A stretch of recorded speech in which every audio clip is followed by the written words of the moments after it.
A lot of people have been asking me about where we are in relation to the processing of the cash grants. And before I got here, I sought a report from the Ministry of Finance, a progress report as to where they are. So I'll just start by letting you know what they sent to me. So they said in Region 9, they have registered more than 16,000 persons, and over 90% of their checks were distributed in this region. They still have registration ongoing in the region to pick up those people who did not have an opportunity to register. And this will happen in all of the regions, even after we complete the main registration, because not everyone would be able to get registered in the period in which we are present in that region or in the community. So there will be another mop-up activity to ensure that those whom we missed in the first round, that they still have an opportunity to get registered. In Region 1, they also registered over 16,000 persons there. The distribution is currently ongoing. GBTI and the Bank of Guyana are collaborating with the Ministry of Finance to encash the checks. Similarly, this was done in Region 9. So the communities, particularly the indigenous communities, do not have to travel very far to get their checks encashed. The Region 8, over 6,500 persons were registered. The distribution is ongoing. Bank of Guyana is collaborating with the Ministry of Finance to encash the checks in this region.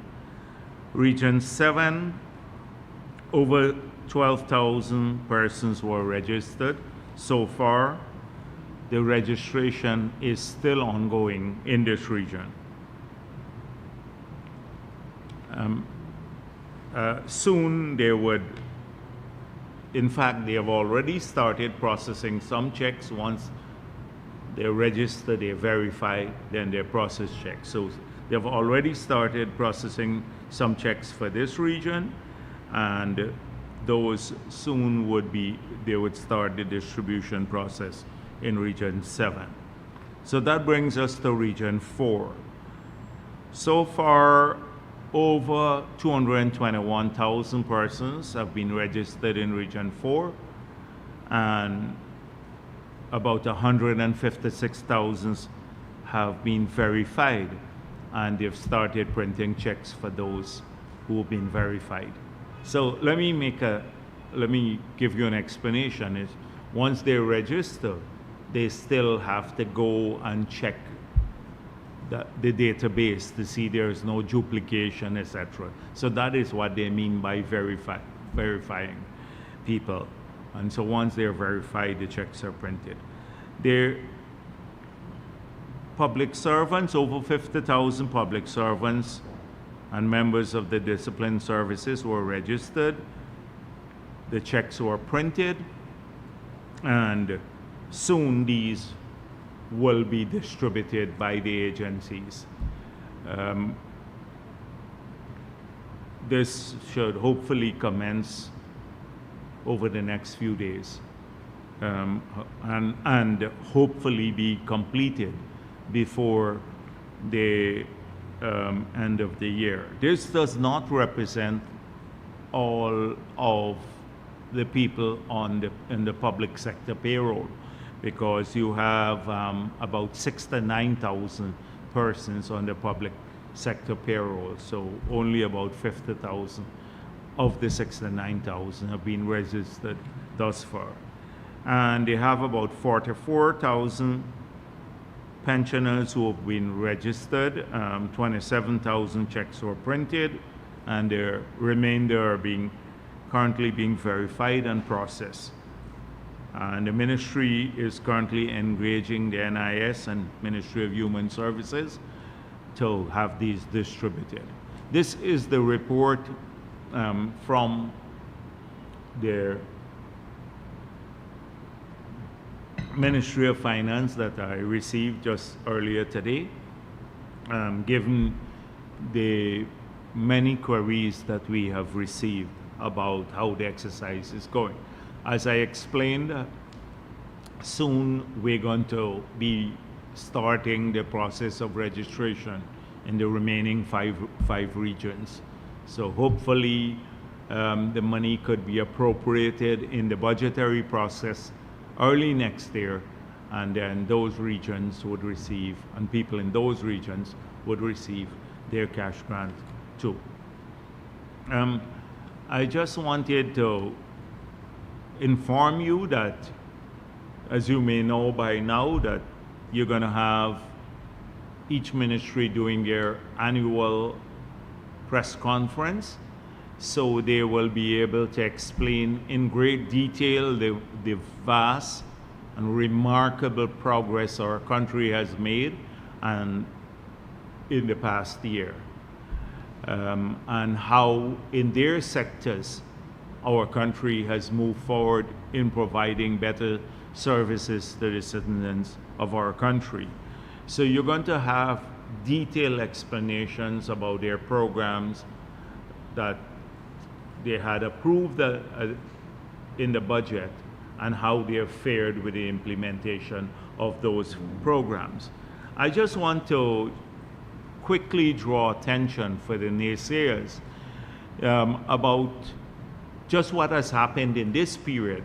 In the last couple of months, we have had the president announce the cash grant, and now already you're going to have, before early next year, $30 billion in the pockets of over 300,000, well, about 300,000 citizens. And within a short time period thereafter, another $30 billion or so, or more, even more, depending on the number of people who are eligible in the pockets of Guyanese. This was not there until 2 months ago. It's happening already, and it's going to result in every Guyanese getting a sum of money from the Treasury. We have just seen the president announce another cash grant to the people living with disabilities. This has become almost an ongoing feature every year, a one-off grant, and each of the 25,000 persons living with disability will receive $35,000. May not be a lot, but when you look at the vast numbers of people, this would result in $875 million going to into the pockets of the 25,000 persons living with disability.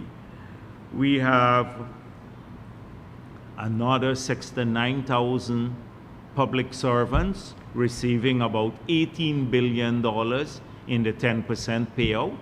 And this is all happening now. 69,000 Guyanese in the public sector.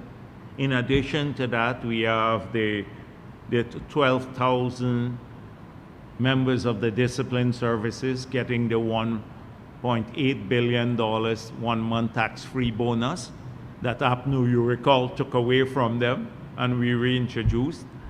That is a major payment to people there. In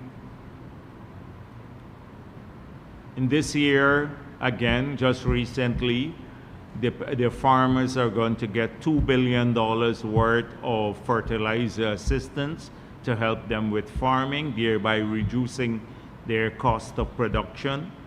The Amerindian communities this year have gotten, outside of the regular budget, $5 billion from the sale of carbon credit. We have had scores of Guyanese completing their studies, paid for by the government of Guyana this year.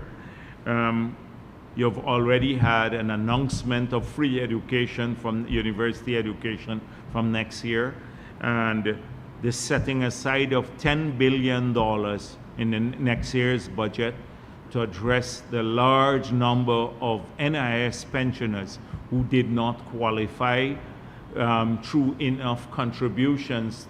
They did not have enough contributions to qualify for an NIS pension. They will get a one-off grant early next year because of the $10 billion that has been announced that will be in next year's budget. We have thousands of new people, Guyanese who have gotten employment this year. Many, you remember the days of APNU when there was hardly any work. People were losing jobs in almost all of the sectors. The economy was in doldrum. People did not have employment opportunities. Well, tens of thousands of people more this year got jobs and are working. So just to give you, I just wanted to give you what's happening just in a few months. And it's all exciting, and it's resulting in people getting more help from the state and in their right in all sectors, whether they're farmers, Amerindians, public servants, the sugar workers too, who were treated so badly in the 5 years under APNU. They have a multi-year agreement, and now they have a salary adjustment upwards to a minimum of $100,000. Almost every sector or servicemen and women, they've gotten help from the government, consistent with our philosophy of ensuring that all of our people receive assistance from the state. What do we have from the opposition? Naysayers. Oh, they're opposed to the cash grant. They're for it. They're opposed to it. They're for payment of higher wages. Then they're opposed to what we paid. They're opposed to almost everything. The farmers getting fertilizer assistance. They were opposed to the carbon credit, the sale of carbon credit. They're not for anything. They're opposed to everything that has been done. That's the difference between the People's Progressive Party, a progressive government, and all these gripers, naysayers.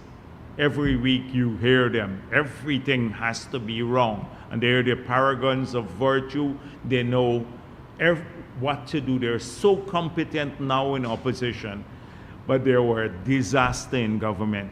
And there would be a disaster in any situation given their philosophy for managing things. So I'm very pleased as to how the year went. We will have another opportunity to examine all of these things in greater detail, but I've seen this, I've heard it, I've walked in many communities, and people are positive about their future. They're looking to the new year and to the future with excitement. Many people now are getting a mortgage to own their own homes. Many more people have owned homes this year. Many have gotten a house lot this year. I told you already, many are improving their educational qualifications that will qualify them for higher wages. This is all happening in our country. And it is in stark contrast to the gloomy picture that the few others, who I must say people don't pay too much attention to them because they know they were there and they had a dismal record, but that's what they're trying to paint, the picture. So before I move on to some of the things that have been said this week by the opposition, because as I told you in the past, I used the Thursday press conference to address some of the issues that the lies that they would tell during the course of the week. But you know, we have been having a huge battle to ensure that we reverse the profligacy and also the massive corruption that took place on the APNU through a rigged procurement system.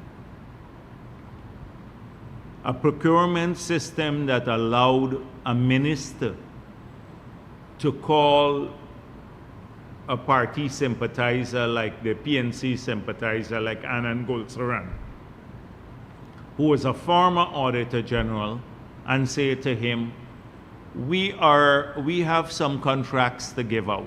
This is by his own admission. We have some contracts to give out. Which ones would you like? And he picked the ones he liked, running into tens of millions of dollars, and they awarded it to him. And he wrote that in Stabroek News. That is how he got his contracts for the forensic audits he did. By passing the procurement law and illegally getting contracts awarded to him, because only the Auditor General or the Public Accounts Committee of the Parliament can award auditing contracts, not the Minister of Finance. That was pursuant to a law that we passed in the past, when we were in government in the past. So that was how contracts were awarded. And he said it openly, and it seemed normal. You recall Patterson bypassing again the procurement system, taking an unsolicited bid. So there was a bid process to do a feasibility study for the Demerara Bridge crossing. The bids came in, they annulled the bids, and then somebody went to his office and said, we will do it for you. And he did not say, as is required by law, go to the Ministry of Finance or wait until a new procurement process is announced. He took that unsolicited offer to him, Patterson, to the cabinet directly, illegally, because you cannot bypass the tender board in our law. Cabinet approved it illegally because they don't have the right of approval, just the right of no objection, which is again consistent with a law that we passed when we were there, removing the right to award contract by the cabinet and giving that authority to the technical body, the tender board. They bypassed all of that and awarded a massive contract, $150-something million contract. Again, that was how it happened. That is how procurement used to be done under APNU. You saw the $1.6 billion that they spent on the Durban Park fiasco there, the stadium that they built there, or whatever they call it. 600 million missing, no procurement, no public procurement, no advertisement, but a contract, well, contracts for $1.6 billion issued. That was how it was done.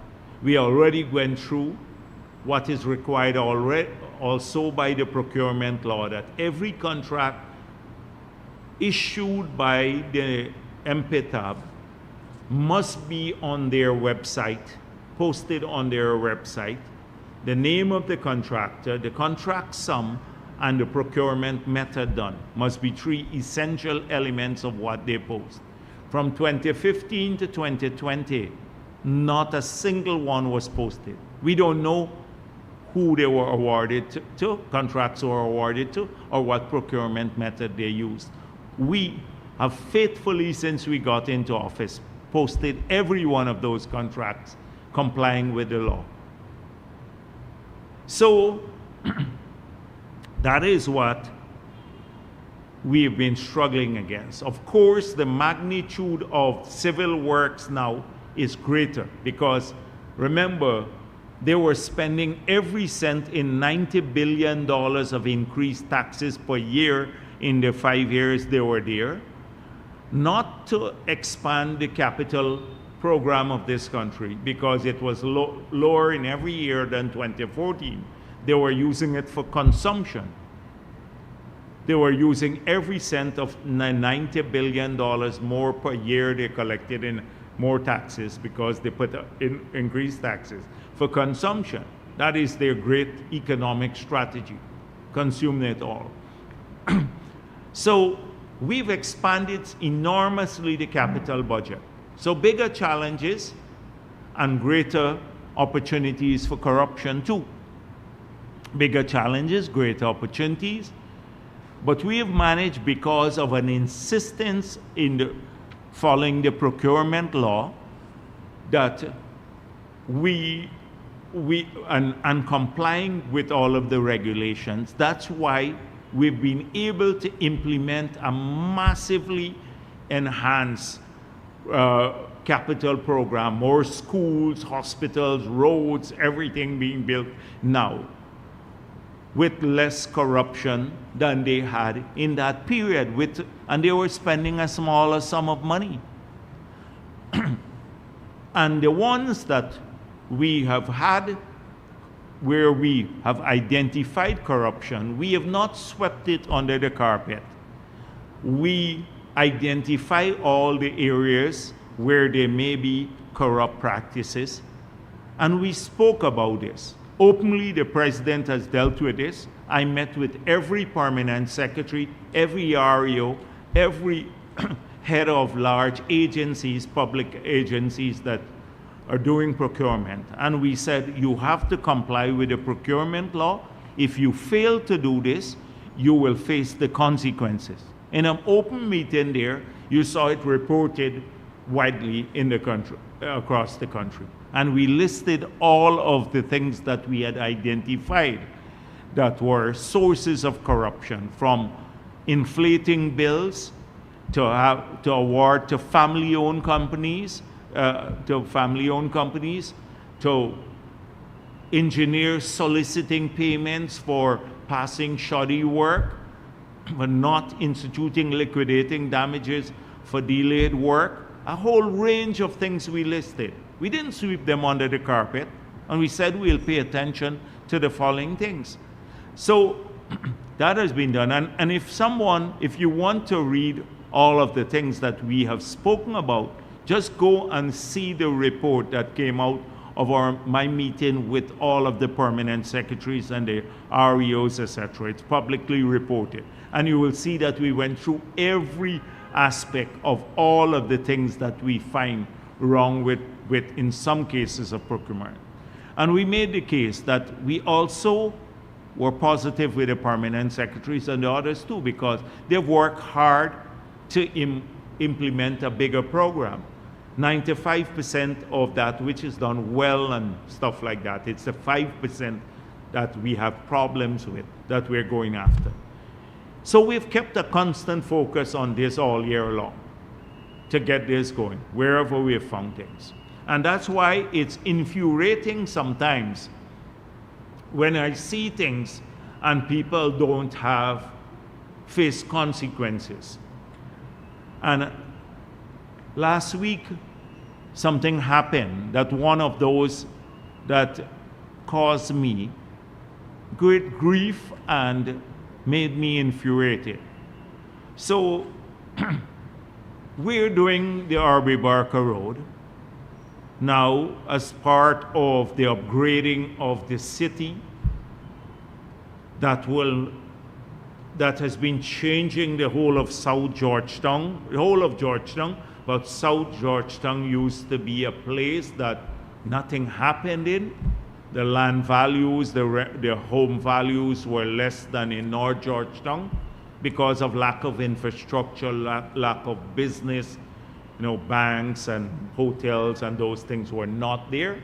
So we're determined to change all of that. And you see it happening. Boulevard is being built, new hotels going close to South Georgetown.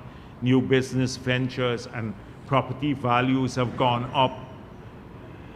And we're building a road network now so that not just the 4-lane road going through the Heroes Highway through South Georgetown that makes it the front of the city now, not the back part of the city, but also connecting South Georgetown with the 4-lane Ogle bypass that will make a huge difference to property values and homes in places like South Romvelt, North and South Romvelt, etc. So consistent with this, we are connecting and expanding the Arby Barker Road, and we want the community to benefit from all these changes. So then all of these electricity poles collapsed and left South Romvelt and the other surrounding areas in darkness. Now, this could happen,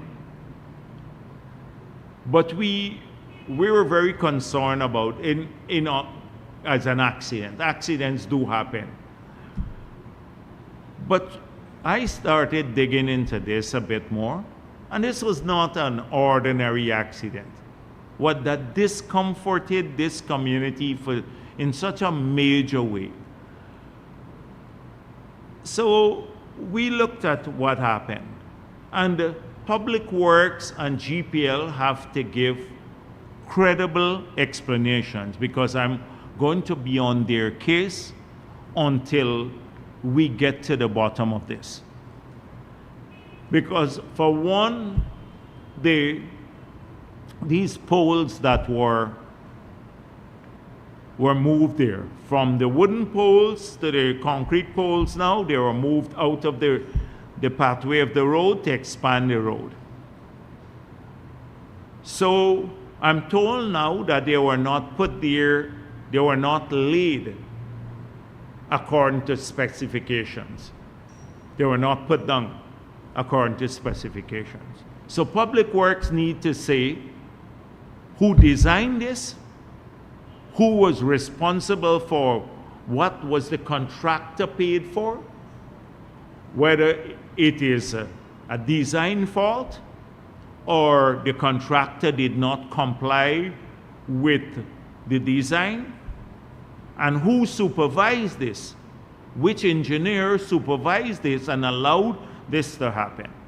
And it's time that we start terminating people who are not doing their work, who've been paid by the government to oversee work that should have been done properly. Because just imagine, if that didn't happen there, we would have never known that these poles were not placed according to specs.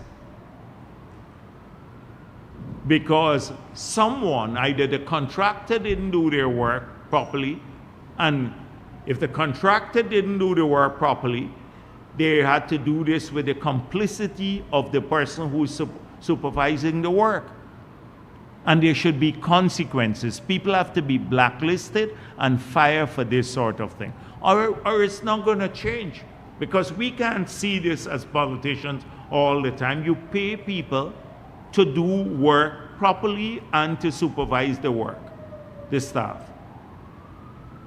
And someone needs to give credible answers. So either Public Works or GPL on what took place. And then why would you allow the road contractor to dig out the entire stretch of drain that would discomfort people getting into their yards? Why couldn't they just do it by 2 blocks at a time and then build the concrete drains? This is all ridiculous. So it happens routinely. I see it everywhere. We have a bunch of engineers who just go down, walk around the road, and they discomfort people all the time when they could work differently.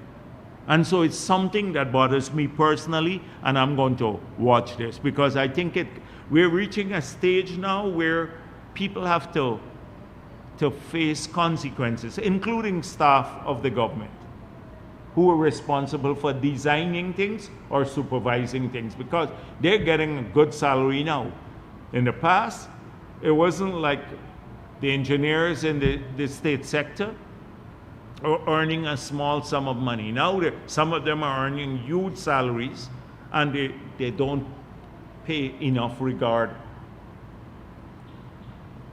to these issues, and we now need to hold people responsible. So this is consistent with not just fighting to clean up procurement and to ensure that we can minimize corruption to the greatest extent possible, but also to ensure that we are getting value for money, that when these things are planted here, they're planted in a way the poles and public infrastructure is done that they would last for 50 years into the future.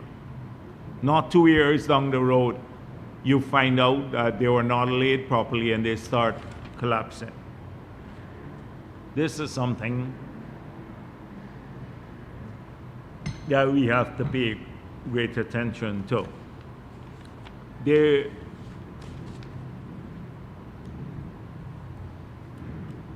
And the fact that we are doing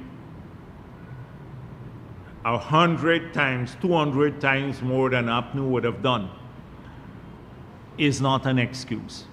It's not an excuse, because APNU would have probably planted one road, one pole, and do maybe half a kilometer in a year of roads when we're doing, when we're doing 50 kilometers of roads, paving. So that's not an excuse, because sometimes people look at that. Yesterday in Parliament, we saw the ugly side of APNU and AFC once again. They have, it's a really nasty thing when you listen to the presentations made in Parliament. We've already concluded nationally and demonstrated this, that the PNC, AFC, they don't have a track record of achievement. That is well known to everyone. 28 years of government from 1964 rather, to 1992. And in 1992, we're the poorest country in the hemisphere, bankrupt. That's what they took us to after 25 years, 28 years of governance. So no track record whatsoever. Public servants, pauperized, everyone fleeing the country. That's their track record after 28 years of running the country. Total control and staying in office through rigged elections. So two legacies: bad economic management, bankrupting the country, and stealing elections. That's their legacy, 28 years. Move forward, fast forward to 2015 to 2020. It inherited an economy, it started going down again. Taxing people, economic output shrunk in every sector, 7,000 sugar workers laid off, everything. And then again, trying to steal the elections. So the legacy, that's their legacy after 33 years in government. No, nothing positive. Then they had another period when they controlled Parliament from 2011 to 2015. And look at their behavior in Parliament. They controlled that Parliament. They were just cutting the budgets for everything. Everything. Education, hinterland, expenditure. So negative again. No track record. So let us conclude that. They had no track record of achievement. Track record of trying to steal elections. They have no plan for the future. They never had a plan, although they claimed they had a plan in 2015. They don't have a plan. Nigel Hughes is now saying, after 15 years of existence as a political party, let's get together and create a plan for the future. He wants the PPP to help him create the plan for the future. So, no plan for the future. They demonstrated in the 5 years, nothing. Not education, not healthcare, etc. So how do you contest an election when you had no achievement to talk about? You try to steal elections and you have no vision for the future, no plan for the future. You have to contest it on the basis of race alone, polarizing people. And we saw its ugly display once again in the parliament yesterday. For something that is normal in most countries in their land acquisition acts for public purposes, they have some particular clauses. In most countries, in the Caribbean, elsewhere, our law was deficient. We didn't pass that law. We didn't pass the law at the beginning. It was deficient, it was done, it was always there. In fact, when the Constitution was changed, Burnham used to acquire property at, I think, 1938 value. That was his way of acquiring property. If we had kept the PNC model, we would have acquired these properties that we have to acquire for public purposes at 1938 value. In the new Constitution that we passed, that I signed into law, it means market value you have to pay people for their properties, because it would have been expropriation otherwise. We changed it to market values. That was the PNC's record. And they acquired a lot of properties under the PNC at the old value, 1938 value, when they were there. So, to make it seem, because we were updating the law to bring it consistent with what is in the rest of the Caribbean, that it's a racist thing, and we will target Afro-Guyanese and Amerindian ancestral lands. It has absolutely nothing to an Amerindian land. Absolutely nothing to do with Amerindian lands or targeting Afro-Guyanese. But they can't help themselves being racist, making everything about race. So let's talk a bit about what actually happened. When we had to acquire land to build the Berbice Bridge, the approaches, was a large number. The PPP acquired land. 95% of the persons that we acquired the land from were Indo-Guyanese. They were not happy too with the price, but we worked out an arrangement with them, the deal. 95% were Indo-Guyanese. In the land for the pipeline that we had to acquire, to build the pipeline, another important project for the government of Guyana. One was the bridge across the Berbice River. Two, the pipeline that would lead to the power plant that would generate power for everyone. Over 80% of the land, the individuals from which we acquired the land were Indo-Guyanese. Many of them didn't want that to happen. They didn't want it. But we had to acquire for a public purpose, like every country does this. This is not unusual. The approach to the bridge on the West Coast side, we acquired land. There were 13 persons, they told me, all Indo-Guyanese. You didn't hear about discrimination there. The bridge access on this side of the river, it was about 40% Indo-Guyanese, the one that they're complaining about now. So how does this become racist when we acquire land? Even in the Heroes Highway, We had to acquire land from a large number of people there. And it's maybe about 50% Indo-Guyanese, and a number of people in Maka. We didn't have to acquire the land from them. We could have easily thrown people off because they were squatting. They had no title for land. But how did we deal with them? We gave them some money and we gave them land elsewhere, etc., and work with them. They were squatting. Everyone was squatting there. Had no title for the land whatsoever, unlike in other places. So this is but we built a highway there for every Guyanese to use. Not Indo-Guyanese are now using this highway alone. And the same thing on the West Coast. That is how we have acquired land. And we have worked with the people there. But they sought to make this racist, especially, and about it's going to be targeting Amerindians, etc. Look what these people did to the Amerindian communities.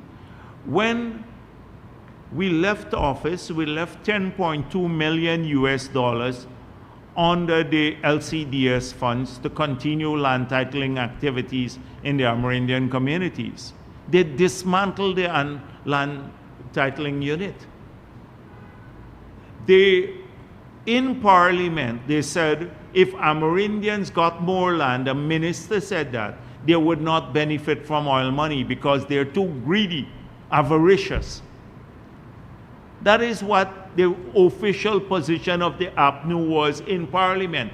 All of these ministers who were Amerindians, etc., and other members of Parliament on the other side didn't say a word.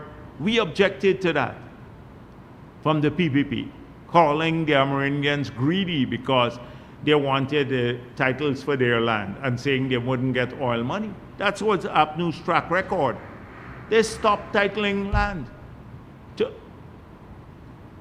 So to come and shed crocodile tears now, as soon as we got back into office, we reopened the unit and we've started retitling lands again for the Amerindian communities.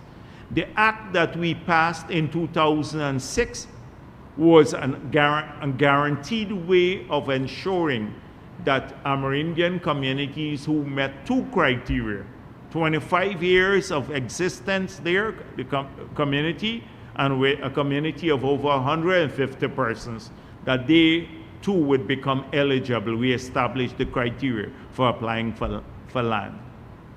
APNU undermined all of this, now shedding crocodile tears about, an amendment we passed for, which is normal in most countries for public infrastructure, if you have to put public infrastructure. The government can't take your land to build a house for the minister, but it will do it like what we have done to put in roads, bridges, and that sort of stuff, so that all of our people benefit. You talk about, look at what they were trying to acquire land for. You remember Clarissa Reel. Clarissa Reel was a PNC member of Parliament. They published in the official gazette they wanted to take her property away. Guess for what? To expand the Ministry of Legal Affairs. So administrative, not public infrastructure, like a road to drive on or a power plant to supply more power and cheaper power to our people. They wanted to take away her land just on Middle Street to expand the ministry. That 2016. You go back and read that when Patterson was there. Look at Amanza Walton. Amanza Walton said that we're going to take these lands and give it to friends, families, and favorites. Now, just months in the no confidence period, when the no confidence motion had already passed, the government had fallen as ruled by the CCJ, Winston Jordan put in the official gazette the following: Amanza Walton, nearly an acre of land transferred to her in Plantation Ferrous, not through any transparent process, she got nearly an acre of land in Linden, prime land. The same Gazette, Melissa Walton, her sister got a plot of land, and a brother, Owen Walton, he got a plot of land. 3 members of her family got plots of land through an order by Jordan months before the elections of 2020, after the no confidence motion had already succeeded, transfer lands to them. You ask how many persons in Linden, ordinary people who needed land, poor people who needed a plot of land to build their houses, got that. But 3 members of her family, who were friends, families, and their favorites. That's what she said yesterday. So you have to have either you have to be brain dead or shameless to go to the parliament and make such a bold statement when you have a ton of dirty linen in your closet. Shameless. Imagine personally, they gave Lowenfield 216 acres in Linden. Now we have to buy land from a private individual to develop 1,000 plots for the ordinary people of Linden, their supporters. And they were not the only ones. I can give you the long list of people who got the land there and who are politically connected, friends and families. So if anyone has abused this land issue and in a duplicitous ways, people like Amanza Walton and the APNU, not the PPP. Every time we tried to acquire, we've dealt fairly with people. We've helped tons of people in all communities get a plot of land. Now 40,000 Guyanese of all walks of life, every race. Now, since the PPP got into office, they've secured a piece of land. Ask them how many Afro-Guyanese they gave land to, much less other Guyanese. So, but this racism will never stop because they have nothing else to talk about. They can't talk about anything else. The APNU and the AFC, nothing else. So it was utterly disgusting. And if you want to look at it, look at all of these. Look at these stories here. Christopher Jones, they bulldozed this family that own a black family that owned the land there. They bulldozed their land and gave it to Christopher Jones. How come they were not so concerned about taking away land from Afro-Guyanese? Bulldoze them. I have a ton of stuff here. I don't even want to go back to that period. It's so sickening. When I look at it now, look at this long list of people that they gave land to. All of them are politically connected. All of them. Ordinary people couldn't get any help. A long list. This is just a little 1 page of maybe about 9 pages through the official Gazette, if you look at it. And it all happened before the election, just before 2020, and just after the elections too. Even in the 5-month period, when they lost the elections, they transferred. If we had started charging people for this, then Jordan should be facing criminal action for this. In fact, the worst ones is when he gave large tracts of land out at Ogle, handed the transport over to people without collecting any money payment on the agreement of sale. Some of them didn't even have agreement of sale. That is a major criminal act. And I don't know what's going on because people should face the courts for these matters. When you transfer 30 acres of land at Ogle to someone, gave them transport for the land, and they have not paid a cent or paid like 5%. You can only pass title upon payment in full. They did that. So you're talking about, and some of them were to Indo-Guyanese and everybody too. Not just, they didn't give it to Afro-Guyanese alone. So that was the illegality surrounding lands that that took place. You recall Brassington and Ashney Singh being put in handcuffs and taken into the parliament because they sold the land, or well, pursuant to a cabinet decision.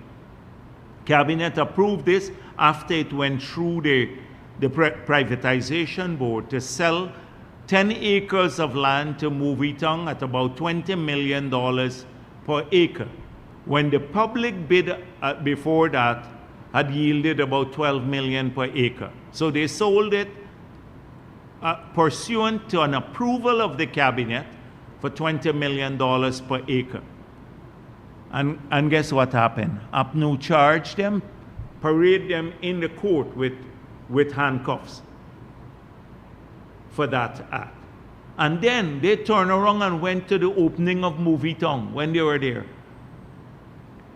When the place was built, they turned around and went to the opening of the place and had Ashney Singh and Brassington charged for what was a perfectly normal transaction that had gone through the process of the privatization board and cabinet. They just signed it. That's how they treated it. Compare that to what Jordan did. There was no cabinet approval for this. Transferred the lands over. And they're talking about land policy and illegality and taking land from Afro-Guyanese using this. It is a disgusting display of racism in the parliament yesterday. And they do it so naturally because it has come to them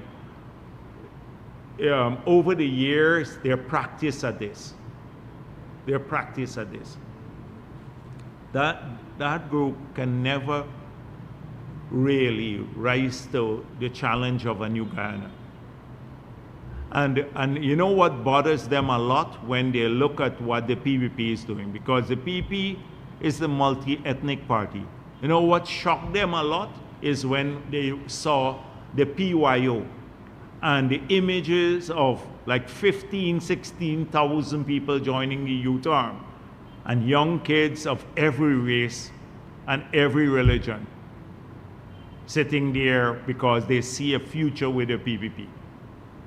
And they don't want a country that is run by a racist group of people.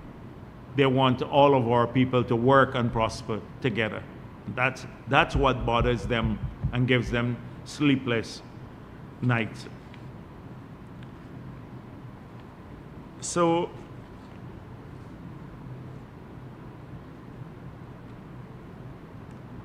for the last week, I saw Mr. Norton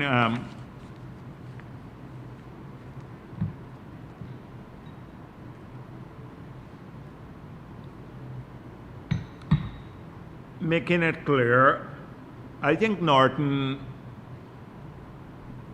has recognized what is happening, and that is the AFC is trying to undermine him, because Nigel Lewis has made it clear from the beginning when he was contesting the AFC leadership. He was making it clear that it's automatic. He would be the presidential candidate for the AFC APNU coalition. And then it's the arrogance that he comes along with. And Norton made it clear that you had to bring something to the table. You can't have like 2,000 supporters and get 2,000 votes and then won the top position. Two, that, anyhow, let me don't go on too much about these people. I'm wasting my time with them. So I was going to give you a long story about what I think is happening, but Norton made it clear. He took a resolution to the People's National Congress, Congress that they had, the last Congress, and they said he will be the presidential candidate, and only he will determine if he doesn't want to be the candidate, who will be the candidate. So that's clear. So all this talk about WPA-backed set of criteria to choose presidential candidate in the future, everybody saying they must set up their criteria, etc. What criteria? Norton has already gotten the approval of his party through a resolution to be the candidate. So whatever criteria is set, Norton has to say yes or no. Norton has to say yes or no.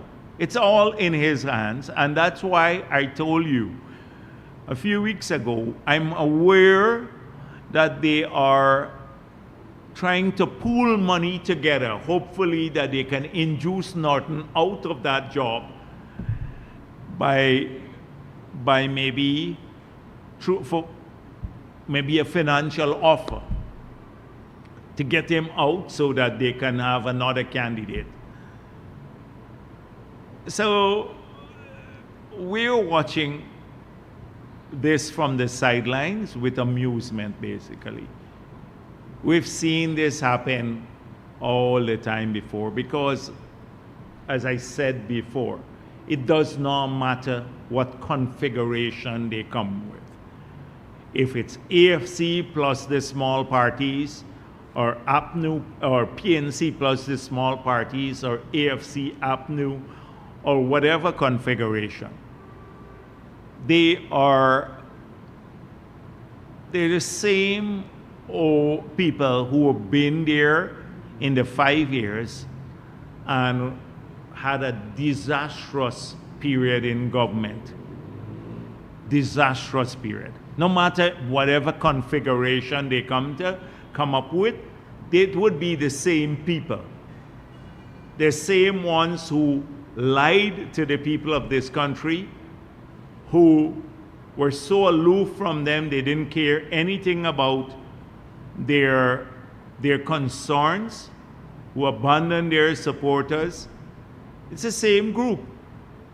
So all of this every week about criteria to select and everything else, it's really, people send this to me and I say, oh, we have been there before. We have dealt with these people before. It's the same faces. When they campaign on the platform, you're going to see the people who tried to rig the last elections, whether it's in the form of Patterson, Cathy Hughes, and the PNC and the PNC individuals. It's the same people we're going to see. And they have the people of this country. Well, they already know what they are about. So I don't pay too much attention to what they are trying to do. But Norton already has secured his party's nomination. And so Norton just has to decide who will run. And I wonder what criteria would be. It shouldn't be who pays the most. I hope it's not that. That would be that's the sole criteria.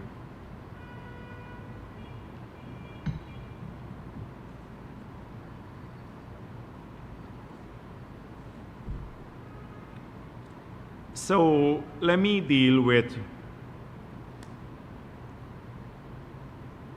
what I've seen. So the AFC, because this party is even more duplicitous than the PNC. And it gets help from some elements in the media. So what has happened, you will see a lot of noise During the course of the week, a lot of noise, in fact, contrived, created situations to get them into the news. The issuance of 10 press releases during the week that make no sense whatsoever, but will be prominently carried in the Stabroek News and a few other places as though they're active and that they are on the cutting edge of policy. And this is all done to mask the fact that, one, they don't have a plan until now. They promised a plan. Remember, they promised a plan. They said, we are working on a plan. We're going to work on the others, but we have not seen no plan so far, and I doubt they would have any plan. Secondly, they said, we will publish our oil and gas strategy in a short period. And we haven't seen that too. And then they were going to do a review on their role in the 2020 elections to see if they need to apologize after the review. So all of the noise, take them away. It's a smoke screen every week, jumping from one issue to the next issue, NRF, immigration policy, whatever, to get away from some core things. So let's go back to the core things. What was the role of the AFC in the 2020 elections? Did they support and help to rig the elections? So we already saw a reporter being shut down by Cathy Hughes when he sought to examine what Patterson said in 2020. Patterson said, our statements of poll match the declared results by Mingo. Explicit statement. This is from a leader of the AFC, current leader of the AFC. When the reporter sought to ask about that, he said, we're not taking questions from 4 years ago.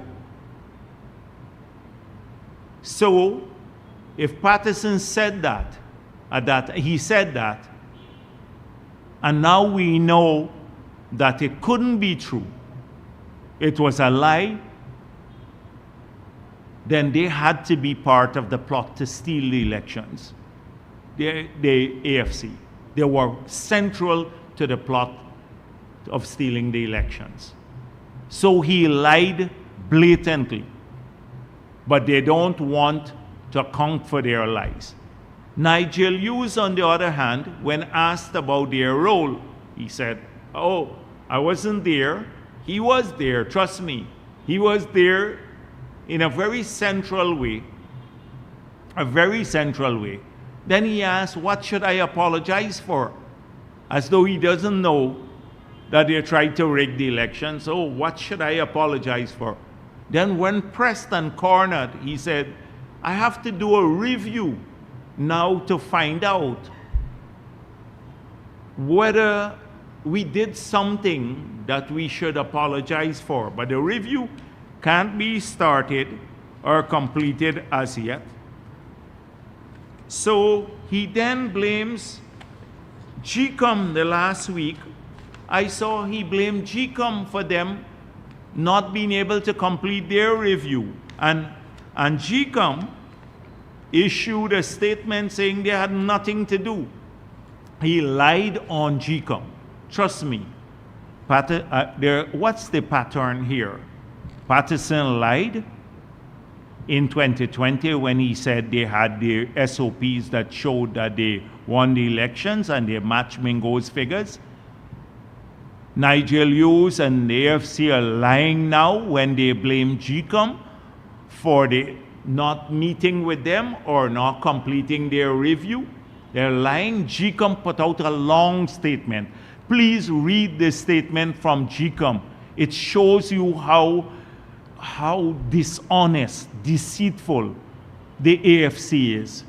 Look at the statement from GCOM. So, second thing is they lied again there about this.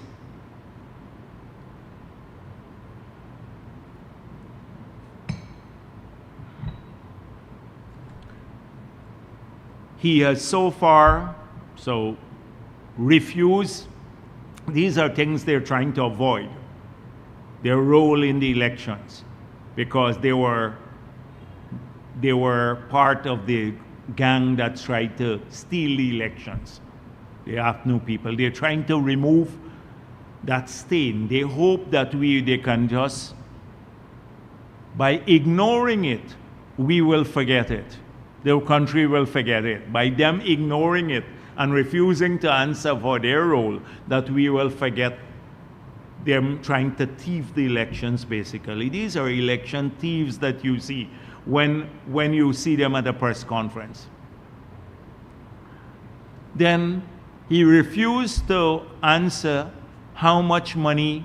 He pushes transparency and decency, but refuses to answer how much money he's collected from Exxon thus far.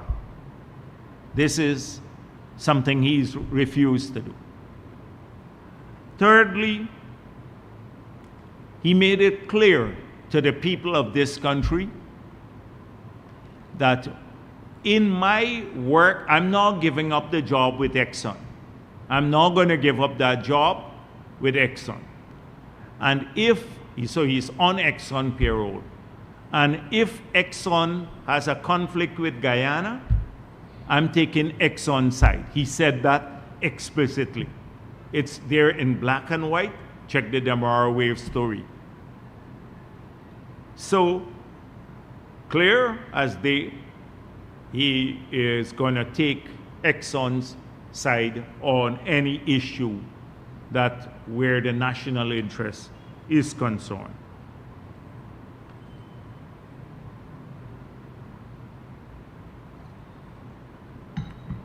Then the party again.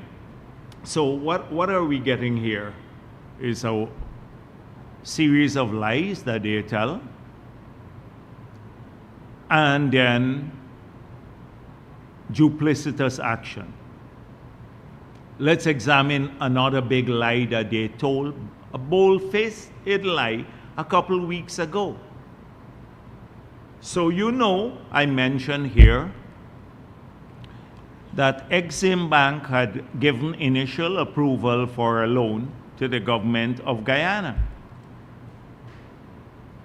Immediately thereafter, Patterson read a long correspondence that he got from their contact within Exim to say, I'm lying, and no such loan was approved, and it's unlikely to be approved from their contact. Demerara Wave subsequently published a story saying that they had reached out to Exim Bank and Exim Bank had confirmed it. Instead of staying quiet, instead of recognizing his lie had been exposed, he came back, doubled down on the lie and said, no, it's not true. He stands by his story. Now, what has happened? Brian Nichols, who is the Assistant Secretary of State for the Western Hemisphere, 2 days ago confirmed that the loan was approved. Initial approval was given. But you know what will happen? They will shamelessly just ignore that. The big lie that he told a couple weeks ago and I dug in on at a press conference. How can you believe he would just go there and pretend to be the paragon of virtue again? It must rub people the wrong way when you see these blatant liars. This man who said he had the SOPs, Patterson, sits at the press conference that showed they won the elections, and now, just 2 weeks ago, continuing with this lie And you can believe, and can you believe anything they say? It's just a pattern of lies all the time. And it's in character with the other people there. So, yeah, thanks. So what else?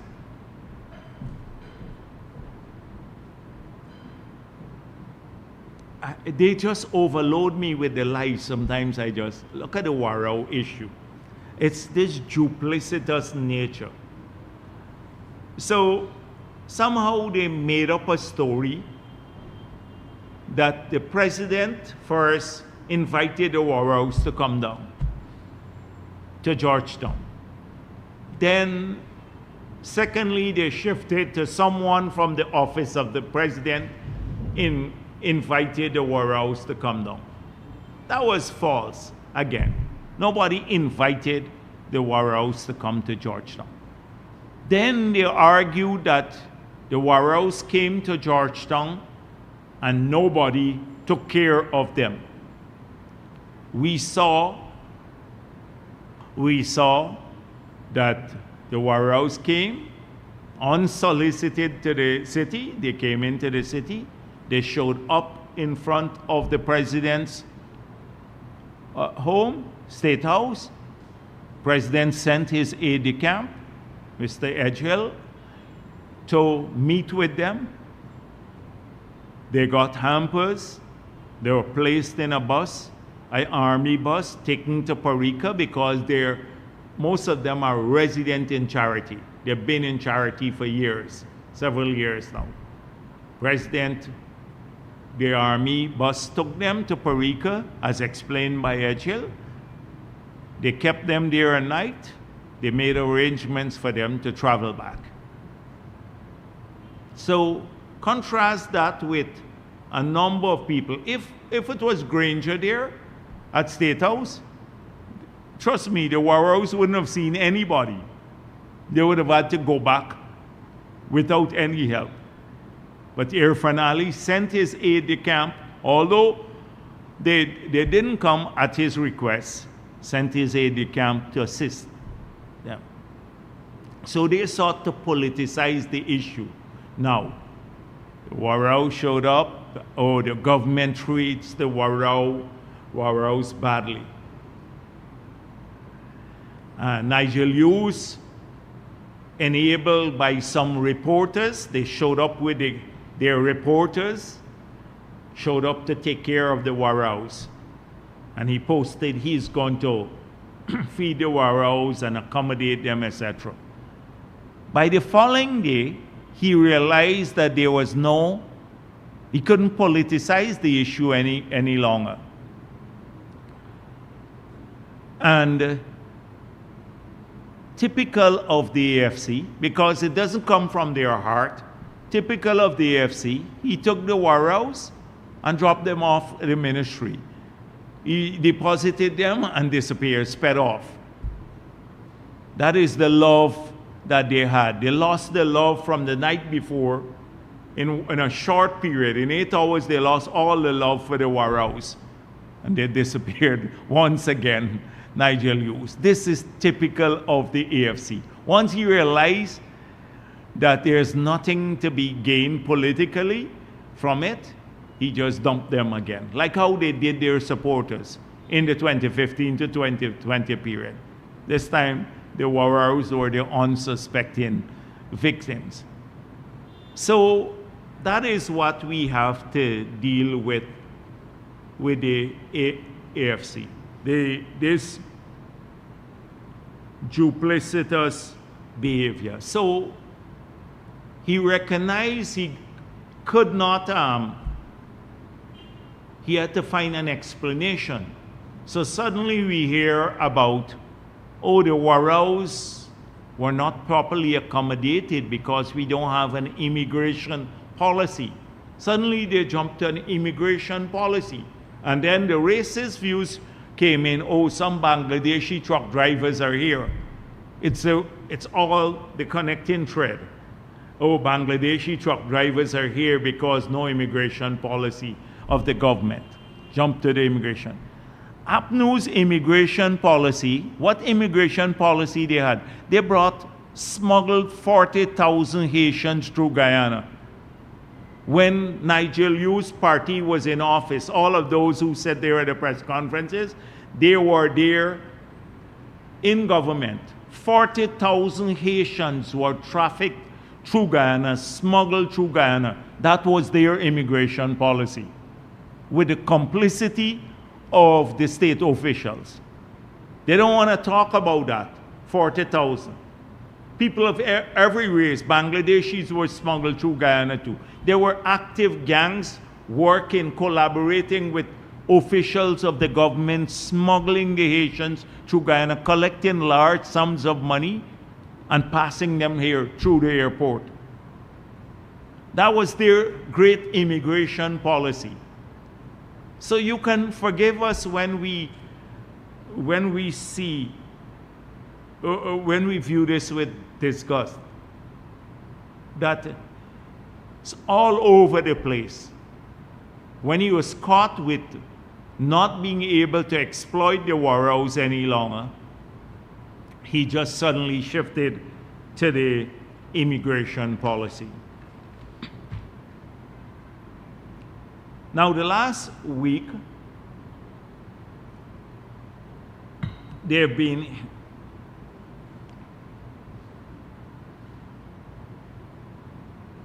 focusing on the NRF. So we saw the usual suspects weigh in, the GHRA, the Gulserans, the people, these are the fossils of the past who will never give the country a break. They'll never give the country a break. They've been here 100 years ago, and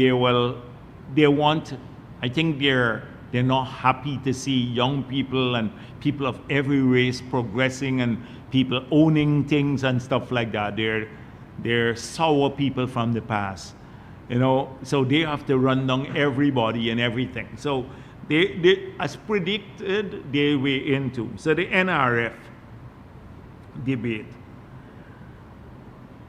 So I'm not going to, I saw the president doing a live, and they asked some questions as though it's profound. Last week, I dealt with the NRF, and I spoke about people like Terence Campbell and the others who don't have a clue what they're talking about.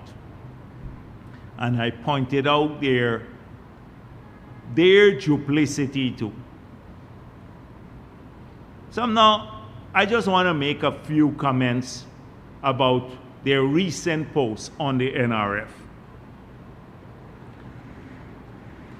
So who determines? They continue with this issue about the section of the law which says that the funds should go to national development priorities. Last week I addressed that. It's only two groups of people or two branches of the government that will determine the national development priorities. The executive branch, and then it gets approval by the legislature, the legislative branch, through the budget. So in the PPP, we have several documents that guide us when we talk about national development priorities. We have a national development strategy, we have the poverty reduction strategy, we have a competitiveness strategy, we have a low carbon development strategy. These are all buttressed by plans for the health sector, education sector, every sector. So we know what our development priorities are, and they get reflected in our budgetary proposals. And then the National Assembly approves these, and once the National Assembly approves the budget and the sum that has to come from the NRF, that's the end of the matter. So it can be anyone else who develop, not a member of the investment committee will develop or determine national development priorities, or even the board itself. So that is clear as daylight. But assuming we wanted to even say that oil money goes to fund certain activities, which is not a requirement of the law. Not a requirement of the law. Only if the law says, only if you're seeking funds for funding disaster-related activities do you have to specify precisely what those funds are going to be used for. And that the funds sought under that provision of the law will not come up against the ceiling which is established by the sliding scale that we in the annex of the law. So, but for argument's sake, assuming we had to do this, let's look at how much oil money is in the budget. We made it clear that it's only, if you examine it, it's about 30% of budgetary expenditure, total budgetary expenditure. It's about $300 billion this year. So assuming we had to go to Parliament to say, oh, oil money has to fund the following sectors. Education, $135 billion. Health, $129 billion. That's $264 billion. Housing, this year's budget, $78 billion. So that's $342. If we say oil money is going to fund 3 development priorities, and anyone would say education, health, and housing are development priorities because they impact all of our people. That's $342 million already. That's more than the oil money in the budget. Only these 3 sectors. If we add roads and bridges, another $204 million, that's $546 million. That's $246 million more than what oil money is in the budget can fund. So trying to make it look like, oh, oil money is not properly going towards development priorities is pure hogwash. Their biggest concern is the $60 billion that will go to each the Guyanese at $100,000 each. So that is their concern. So I saw now their big point now, Nigel used the lawyer says, oh, he's discovered a new feature of the act which says now that the Minister of Finance can go to jail for 10 years if he does not publish every receipt in the official gazette and notify the Parliament within 3 months of that receipt. So suddenly he's worried about, oh, the Minister of Finance may not go to jail because Ashni Singh is not the Minister of Finance. He's the senior minister in the office of the President, with responsibility for finance. And therefore, the person will not go to jail if that provision were to be used, because the President is the minister, and therefore the President has immunity. Now, can you imagine what we're talking about? First, they tried to steal the $18 billion.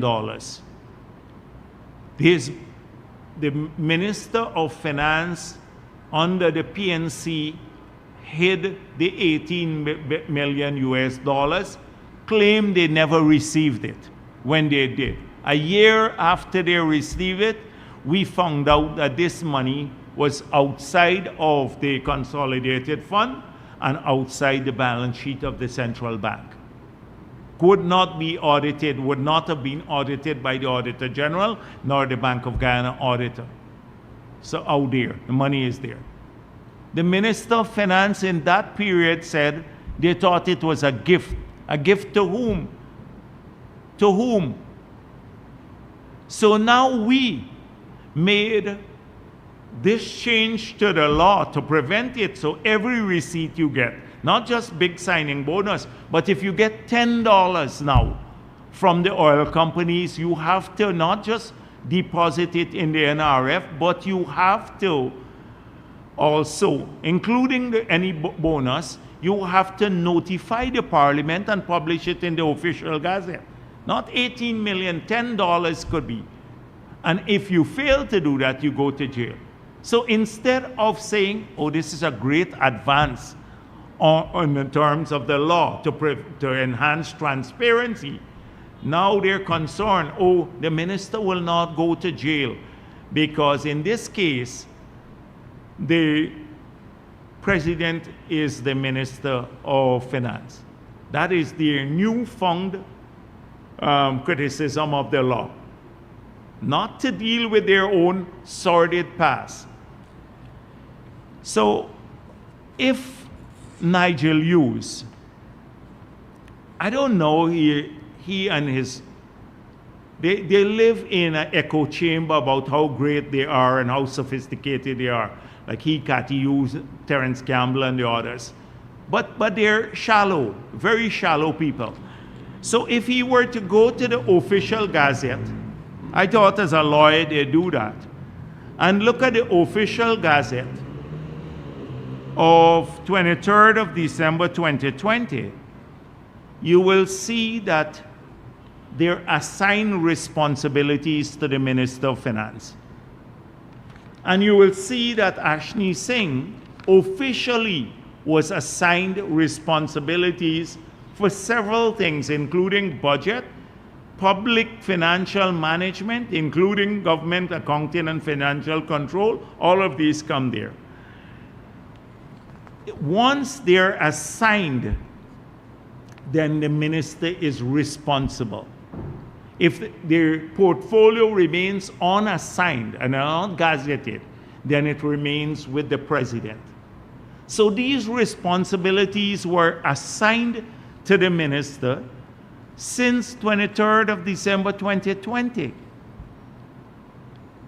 And they include all of these things. And if you had any doubt about it, about who has these responsibilities, in this case, for the administration of the act, and the naming of people to the investment committee, and also who is responsible for reporting to Parliament on these financial, on matters related to the NRF, then you should just look at practice.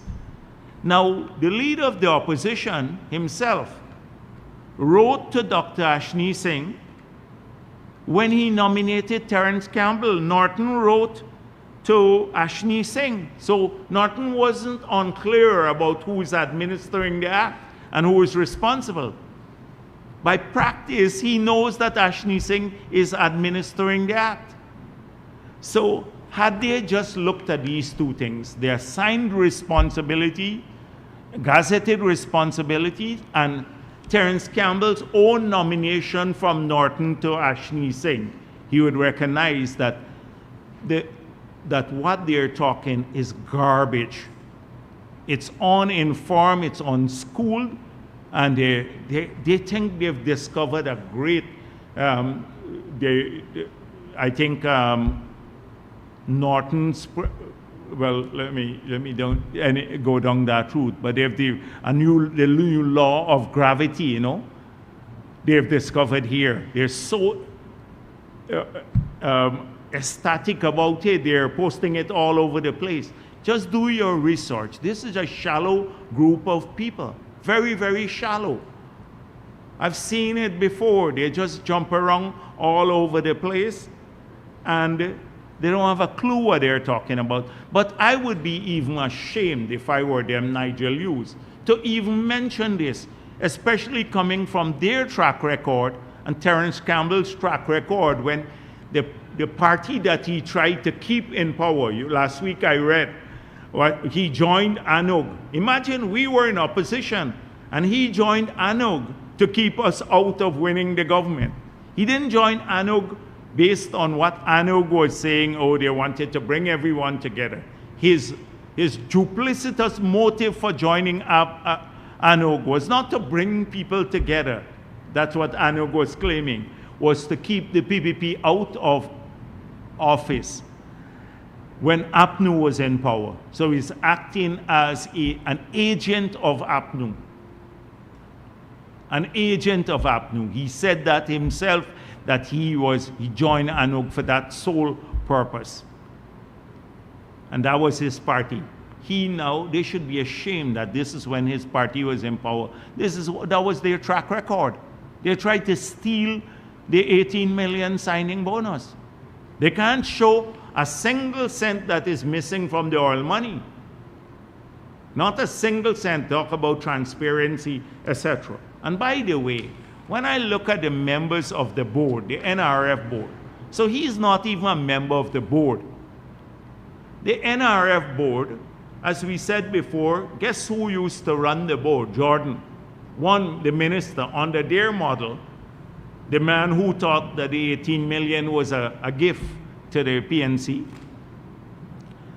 Contrast that with who is chair or managing the funds now. So who are the members of the board, current members of the board? Major General Joe Singh chairs the board. Compton Bourne is a member of the board. Compton Bourne was the president of the Caribbean Development Bank, a great Guyanese who led that institution in a major way, expanded its footprint. Caroline Rodriguez, who is now in New York, but she was a former minister. Ramesh Duku from Banks DIH, who is a prominent member of the private sector. And Dunstan Barrow, who was a former PNC member of parliament, who was responsible for, I think one time, in the parliament for economic affairs for the PNC. These are the 5 members of the board. Now, each member of the board, in my view, any one of these members of the board would have, in my view, would have more integrity than Nigel Hughes, Terence Campbell, Cathy Hughes, Patterson, all put together. And that's how the board is managed. These 5 persons versus Winston Jordan, who in their model thought the money was a gift, 18 million was a gift, and hid it from us. They should be ashamed to even talk about the NRF. Should be ashamed. If I were them, I'd lock myself away for a long period. And they found something new now to talk about. But they have absolutely nothing serious to talk about. If you have an opportunity to please read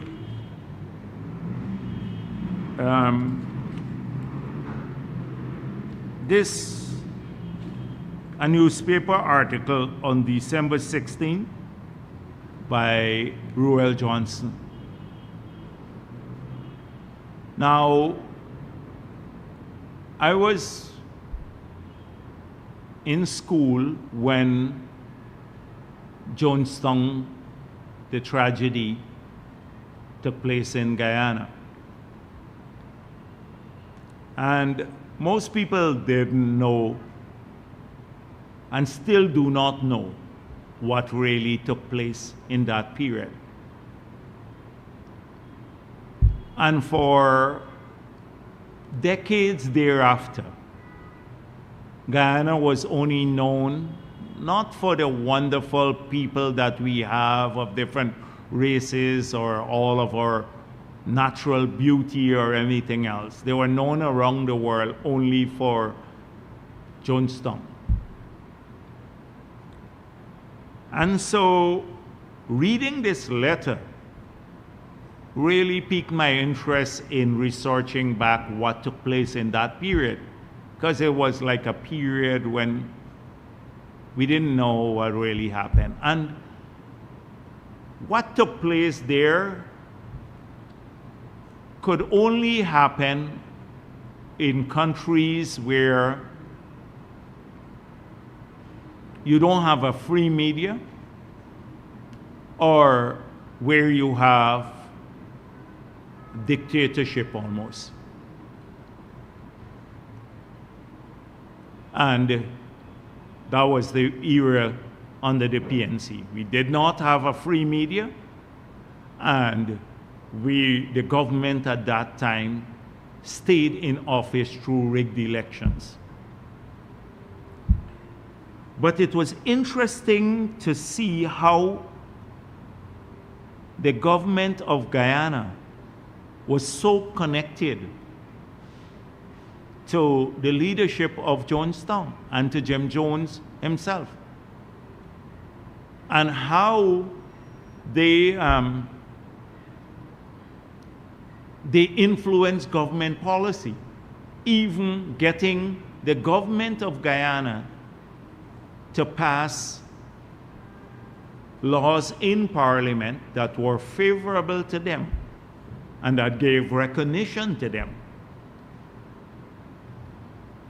And then I also saw that the Nigel Hughes' law firm was almost the go-between between Jonestown and the leadership of Jonestown and the PNC leadership, and even got laws or the bill amended to suit the leadership of Jonestown to be passed in Parliament. And it's all interesting for me. I'm sure this dates back to a long period, but since I saw the law firm, Nigel Hughes' law firm, it made me remember again this Exxon kind of thing, and how we did not know that this law firm was the address of the Exxon side in the negotiation, whilst he was still a member of the AFC. So it is something that people should read, and to see how far back the assault on our way of life and on our people took place.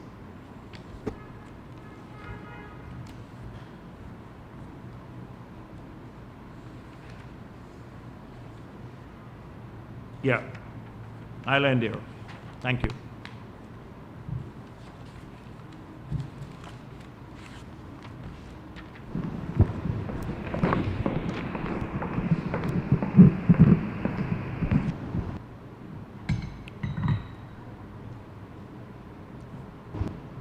Good afternoon, Trina Williams, Guyana Chronicle.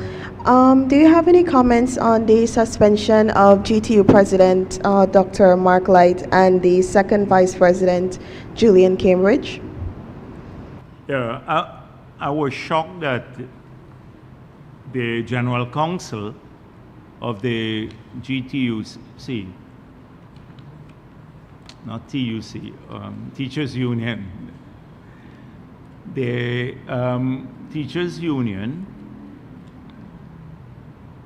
having voted to sign the agreement, would now vote to suspend the individuals that you mentioned, the president and I think vice president of the union. And I can only attribute this to something that I spoke of last week, why they were so worked up when the teachers, the PSU, the GPSU, signed the agreement with the government of Guyana, that APNU AFC were hoping to use what would have been an industrial dispute as a political ramrod against the government. And having settled these matters favorably with the teachers union and the GPSU, it took away that tool for unrest and dissatisfaction from them. And they were very, very unhappy with the leadership of these bodies. And I pointed out last week that they were using Coretta McDonald to politicize the industrial strike that took place by the teachers. And so I have no doubt that Coretta McDonald and the others had a hand in this, because they're not pleased with what took place there. I think, and I hope that the members of the union would file a court case against Coretta McDonald, because she's squatting on the General Secretary's position in the union. The rules of the union prohibit her from being a member of parliament and the General Secretary of the union. And she has done that. She's illegally in that position based on their own rules. But for them, the APNU people, they can shamelessly get up there and accuse everyone else of everything under the sun, and then don't just look inwards for a moment. So I think the president and the others who signed the agreement acted in the best interest of teachers, and he's paying a price for it, not by the membership of the union, but by the cabal that is there, the PNC cabal that is in the union, that have no concern about teachers or anyone else for that matter. So it's utterly disgusting. That's my comment. Good afternoon, Dr. Jagdeo and Ask William Sky News. Just a few quick questions. As we approach the end of another year, and after 4 years of managing the oil sector, can you say what are your government's accomplishments dealing specifically with ExxonMobil outside of the local content and the gas to energy project? So outside of those are major things. Those are massive, massive things.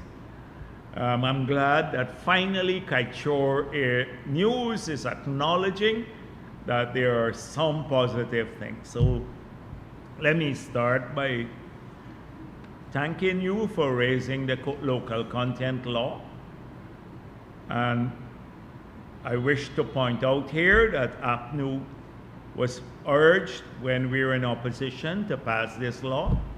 They did not do so because the companies did not want the law passed, the local content law.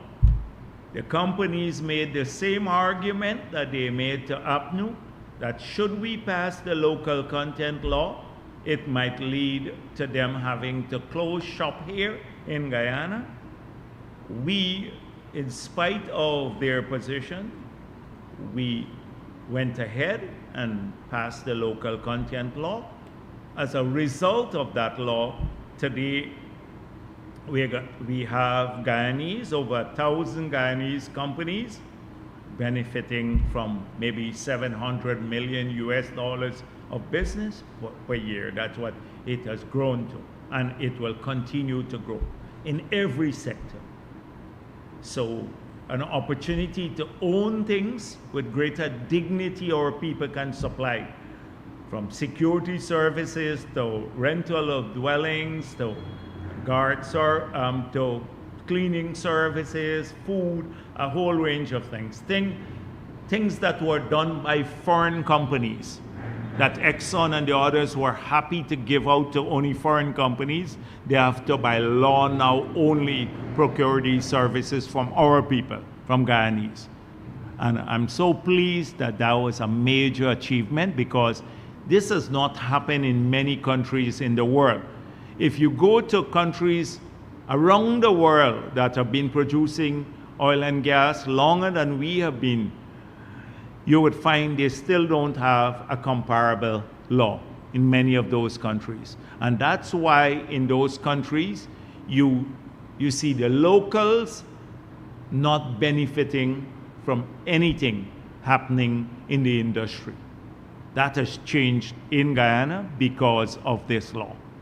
So that's a great thing, and it's one of the successes of the PPP. Secondly, you mentioned the gas to energy project, and if you look at the electricity sale to people and the saving when that project is completed, you know there's some delays, but when that project is completed, and it will be completed, that will save us, the consumers in Guyana, $250 million US per year. That is simply because we'll reduce electricity prices from 22 cents per kilowatt hour to 11 cents per kilowatt hour. So $250 million US per year in savings to the people of Guyana. The project will cost $2 billion. In 8 years, only from their savings, we can pay back for the project. But the gas, the liquids alone that we'll get from the project, if we sell it at current market price in Guyana, the same amount of liquid would raise another $250 million US per year. That comes to us for free, because when we clean the gas, that is the cooking gas and everything else. So it's a massive, we will see about $250 to about $500 million US a year of benefits from that, because we now have free electricity. That's a huge sum of money. So on both grounds, we have gotten more value for the people of Guyana from the oil and gas companies. We have now changed the law to correct a number of things. For example, the decommissioning fund for all the projects in the past, prior to the passage of the Petroleum Activities Bill, which is now an act, were kept, those decommissioning funds were kept by the oil and gas companies for the next FPSO license under the new act. That will come to an account that we will co-manage, basically. That's a major change in how those funds are treated. When we were in office, there was a no flaring policy. When we're not in office, we enhanced the no flaring policy, which strengthened all the provisions of the environmental, the permits, in terms of the quality of release water, the cradle-to-grave management of waste, not just no flaring beyond commissioning period, but now a tax, a carbon tax on flaring, any unscheduled flaring, from which Exxon has had to pay millions of dollars already. All of those provisions have been strengthened, so more resource flows, but also strengthened provision. On that ground, I'm still waiting for the AG's chamber. It was my hope to table the bill before the end of the year, the oil spill legislation. They're notoriously slow in the AG's chamber, notoriously slow. I've spoken to them about about many times, and they just can't get the final draft out. But I'm still hoping that if I can't make it before the end of the year, it would be there early next year. I just wanted to say that because Kaitro News has been carrying that a lot about the end of the year position that I said we'll try to get it tabled before the end of the year. So there we also, in the course of the year, we have strengthened. We now have a new PSA, new fiscal regime. We're now getting more seismic done. So there are lots of other provisions. I'm pleased that we have made significant progress in this area. Secondly, the oil and gold companies have continued to boast about Guyana's unprecedented discoveries. Do you believe this unmatched success is reflected in the lives of Guyanese?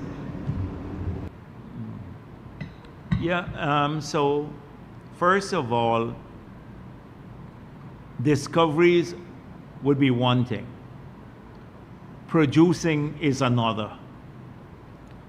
To move from discovery to production, you need a significant amount of capital invested.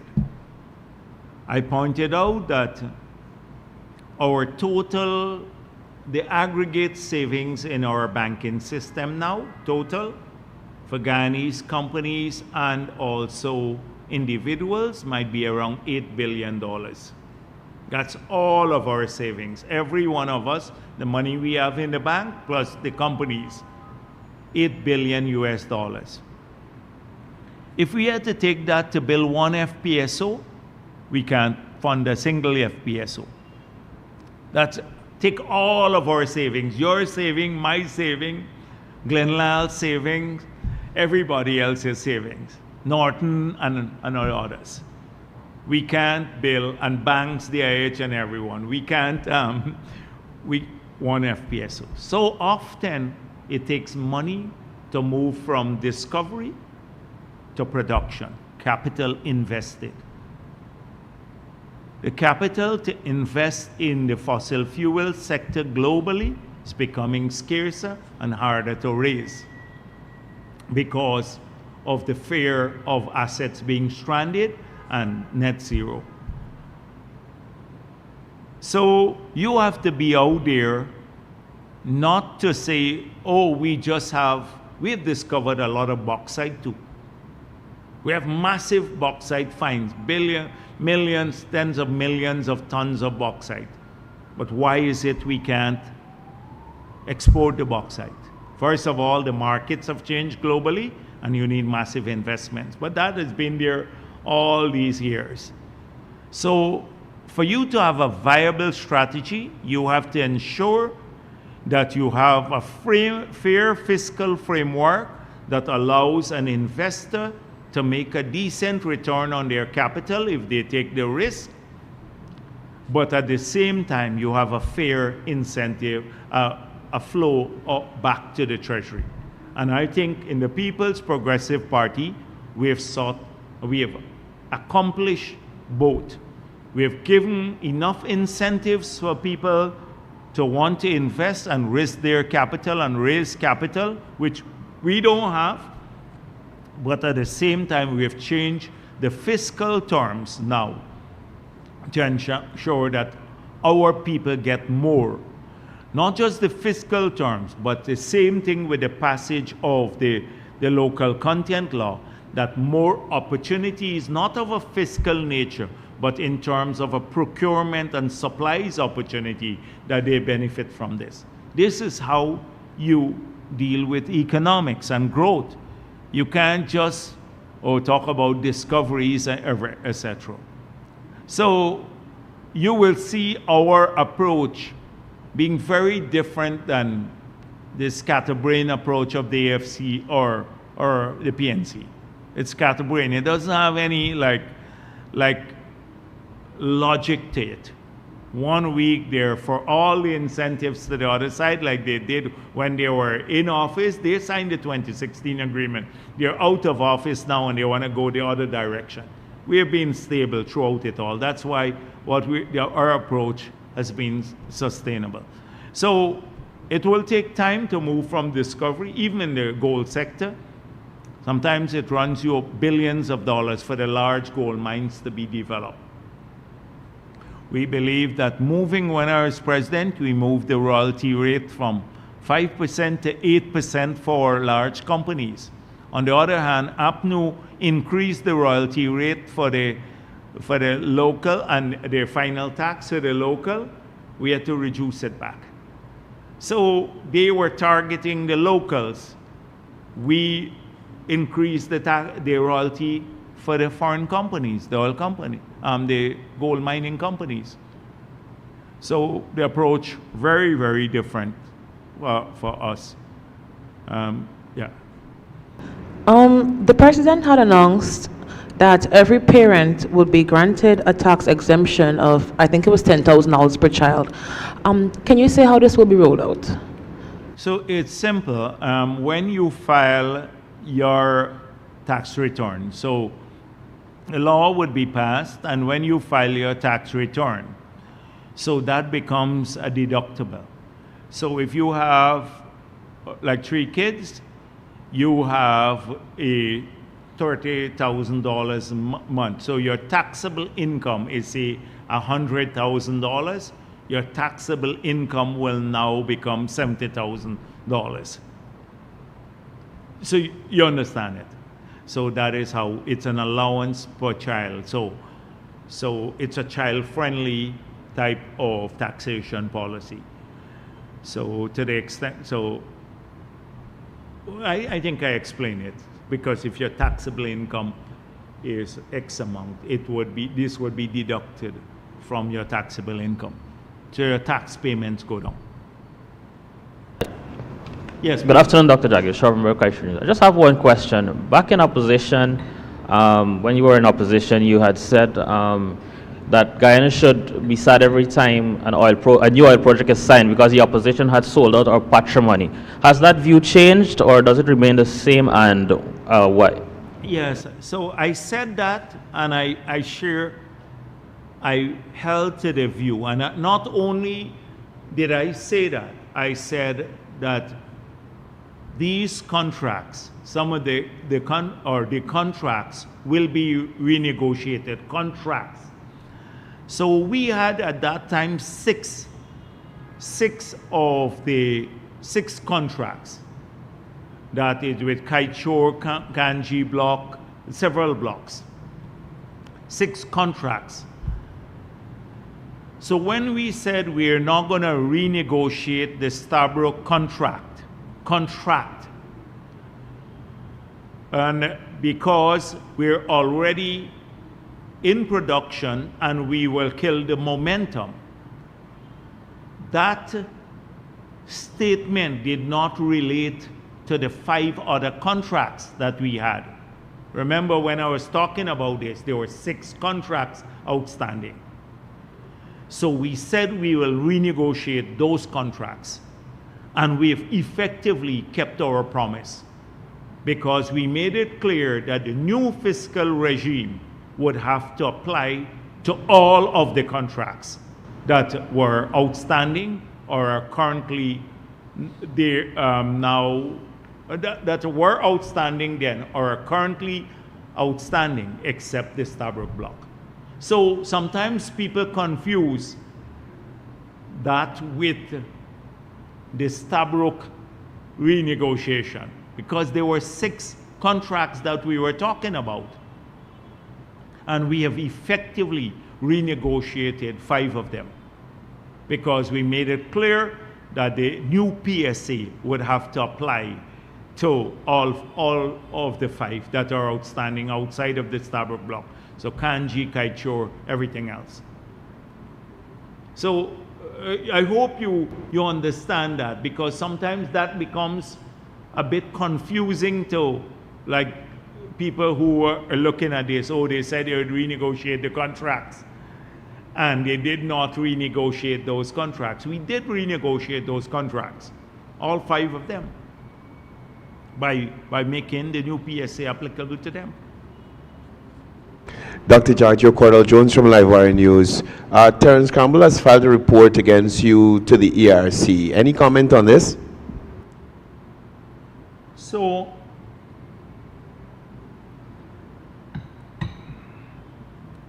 last week, I dealt with this matter extensively. So I hope that the ERC would quickly investigate this matter, and we'd have a formal report coming out of the ERC. I maintain my position that what Terence Campbell wrote and what was circulated by Nigel Hughes and others was a racist statement. Terence Campbell said, "I'm genetically predisposed to duplicity or to lying." Terence Campbell does not know my parents. He couldn't be commenting on my father or my mother. My genes come from my parents and from my ancestry. So it's a dog whistle. And in fact, it's more overt than that. If you don't know my parents, you could only be commenting on my ancestry, which is an Indo-Guyanese ancestry. And I maintain that it is a racist statement. He said, "I'm predisposed to act in a certain way because of my ancestry." He could have easily said Jagdeo is duplicitous. Just imagine if you say that, if I had said that about a person of African descent, by now everyone would have been calling on me to apologize. Every single person would have been calling. But people like Terence Campbell, they live in this make-believe world for their whole lives. They think they're special in their echo chambers when they hang out together. And so I heard it is his practice to treat people in a particular manner and then also make them feel that they're responsible for that treatment. But he doesn't know me. People like Terence Campbell, they can't bully me. He may be bullying others. What's the worst thing he would do? Beat me over my head with a drumstick, a chicken drumstick? So, he makes a racist statement about me. I said it's racist, and then he feels aggrieved that he made a racist statement about me, and he complains to the ERC that I misinterpreted his statement. What could, this is as clear as daylight that it was a racist statement. But it's a pattern of behavior, he and his courts. And I saw not just the ERC, he wants to complain to the United Nations human rights body about this. You remember Cathy Hughes? Cathy Hughes, in the low-life case, she said she lied to the people of Linden that I wanted to give Venezuela a channel to the Atlantic, give up on our sovereignty when I was president, when she knew that I never made that offer. It came from the PNC. She then called me evil And I said, this is low-life behavior. And she filed a court case and wants to report me to the same United Nations human rights body. It's a pattern of behavior. The Warrows issue, Nigel Hughes wants to report it to the United Nations human rights body. They think the United Nations human rights body is somehow is something. I think that they just live in this. They're so arrogant to think that the UN human rights body would even have anything to say about these matters, would even know who they are. It's a waste of time group, but it's a pattern. They feel aggrieved. They criticize people. They run you down. They have this air, the privilege air, and the moment you respond in kind or even defend yourself, they get aggrieved. Oh, how am I treated so badly? I need to go to the court. I need to go to the United Nations human rights body. So I've dealt with people like him before. And I saw he was speaking about my school. Oh, he probably went to a superior school, etc. So I think it's this thing about rural schools. And I think they talk about this in a way because it's a superiority. And this has nothing to do with race. Because people in that category, the AFC category, and who support them, they look down on ordinary Afro-Guyanese too. They think they're not privileged enough. And rural Indians are worse. They're the scum of the earth. So a school like Anna Regina, when it was having all this, the passes, and doing well, they look down on the school. Why is the government allowing this school the children there to write so many subjects? So he is worried about my school and my achievements. But let me say to Terence Campbell, when I was running this country at the age of 35 and having to make crucial decisions about the lives of our people and the future of this country, the biggest decision he had to make at that time was how much spicy chicken to fry and how much original when I was running this country. When we talk about achievements.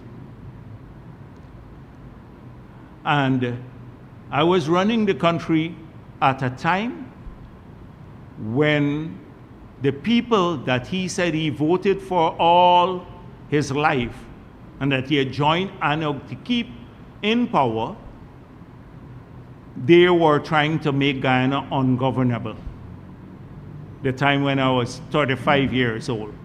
Through street protests, burning buildings, they were supporting criminals to massacre individuals in this country. They had left us with a bankrupt country with debt payments more than all of the revenue. That's what his cabal, the sophisticated cabal, left this party and this countryman to deal with. And so I don't have, I said last week, a chip on my shoulder about their sophistication. I think it's fake, all of this. He reminds me of someone in school, in my school, Baijival School, by the way, Campbell. So there was a guy who used to bully people a lot. He was in fifth form.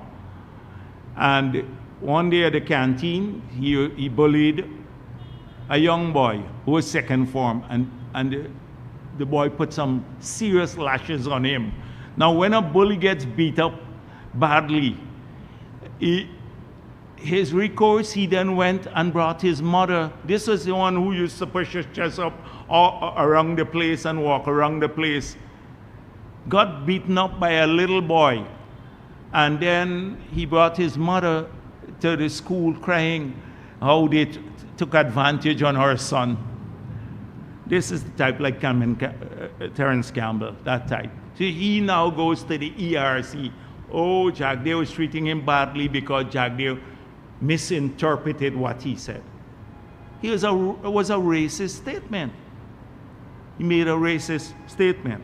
So I don't want to waste time behind these people. They're fake sophisticates. They're fake. They don't. They're anyhow. Let me leave it at that. That's all. Dr. Jagdeo, Ronald Singh, GDN. Sir, there is a whiff in the atmosphere about the possible filing of a motion by the AFC to have the elections called in March. I know you would have dealt with this issue some time back. Yes, okay. Yeah, so do you think such a motion would stick if they do file that motion? The elections, where they plan to file it? Well, it would be probably at GCOM or the courts, wherever they do decide to. Yes, I don't know where they would file it, but trust me, they would file all sorts of things. They know, I heard Carol Joseph just filed something about registration. They think that they can always win in the court when they don't have enough arguments to convince people. The parliament was convened in September. The Constitution makes it clear. It's 3 months, like after the convening of Parliament, when the 5 years elapses, then the elections are held. We couldn't convene the Parliament before September because the results were not announced and declared. They were announced several times by them, but because they were trying to steal the elections. This is the usual AFC. If they do file it, we'll deal with it appropriately. We'll deal with it appropriately. But just a useless party. Useless party. Yes. Mike Tess, VP Trishelle Silver's Guyana Times. Can you tell me your thoughts about the NACI and GPL talk breakdown, and do you believe that central government will intervene? Oh, I wasn't even aware that it broke down, so I don't know what's the reasoning behind. The reason behind it breaking down. So it would be premature for me to comment on that. Okay.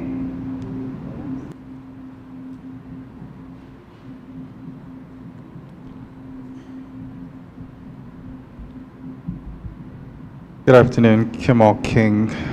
Vice President, last week Brazil police said that they dismantled an illegal mining scheme that extracted gold from indigenous lands over there worth $166 million, and part of the investigation found that they recruited foreigners, mostly Venezuelans, to transport the illegal gold in luggage checked on commercial flights to Guyana and Venezuela.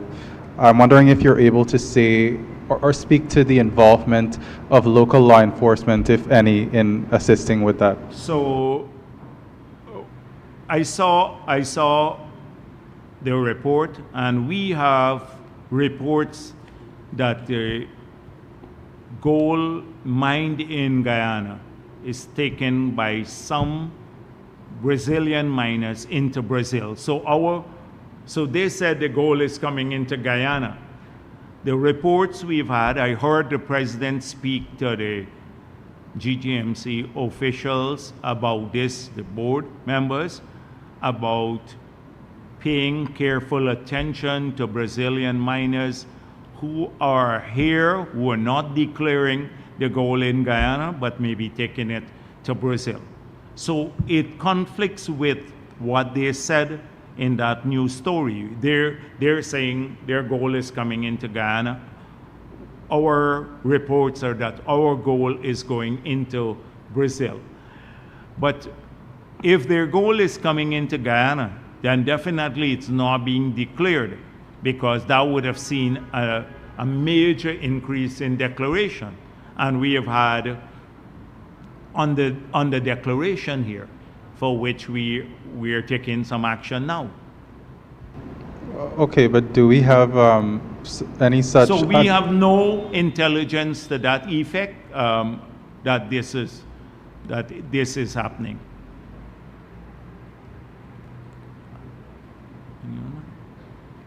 That's it. Oh, thank you.